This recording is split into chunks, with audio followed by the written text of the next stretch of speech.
I have no doubt or hesitation to argue that the task of architecture is slow down life and time, our sensation of time.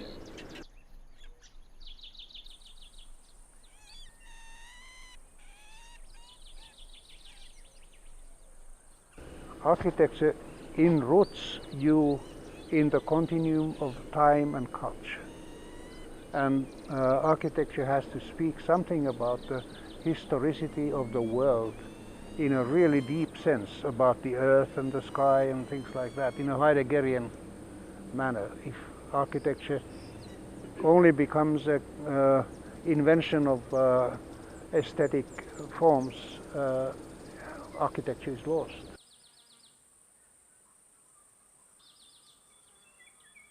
I am of the opinion, I have been for quite a while, that in architectural education the primary thing is to take students to encounter live architecture.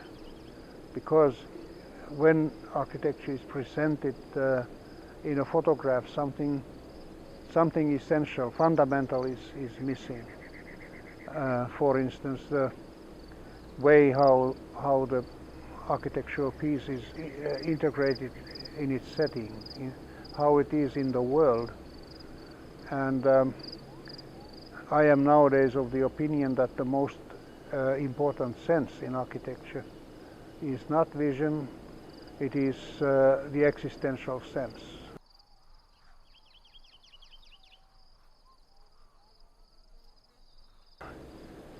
What is, I think, the fundamental mistake in thinking is to believe that the world is out there, outside us, or architecture is outside us. When we enter a space, the space enters us immediately. So our experience is always an exchange.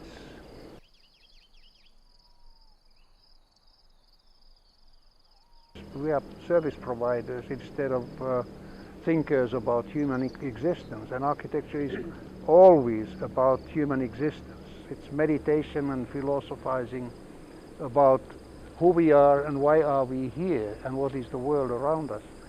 And if that perspective is missing in architecture, something very fundamental is missing. I think in the focus in architectural education during the modern times on form and individual expression and uniqueness is totally false.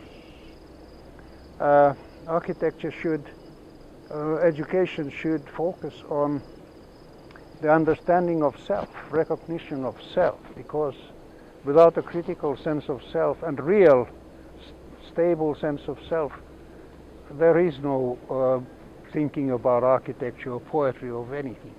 The self is the center. I'm saying this not to support any, egocentric attitudes. It's just that the self is processes our experiences of the world.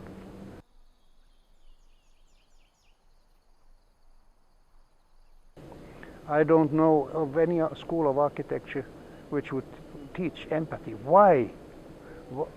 Because that's what we need. We have to be able to imagine and experience the experiences of other people before the material thing even exists. And that calls for huge empathy. And I say often that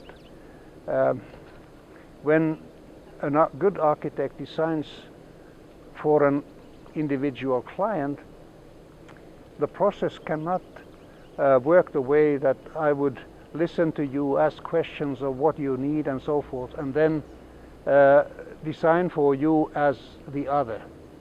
I have to identify with you, and I can only design for myself as you. That's how it works. And then in the end of the process, I donate that product to you. That's how it works.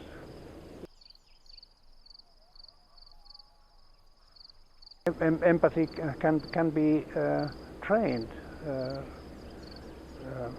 It can also be be killed. What kills empathy is arrogance. And when I see some of these world famous colleagues walking into a room, I know this guy doesn't have empathy.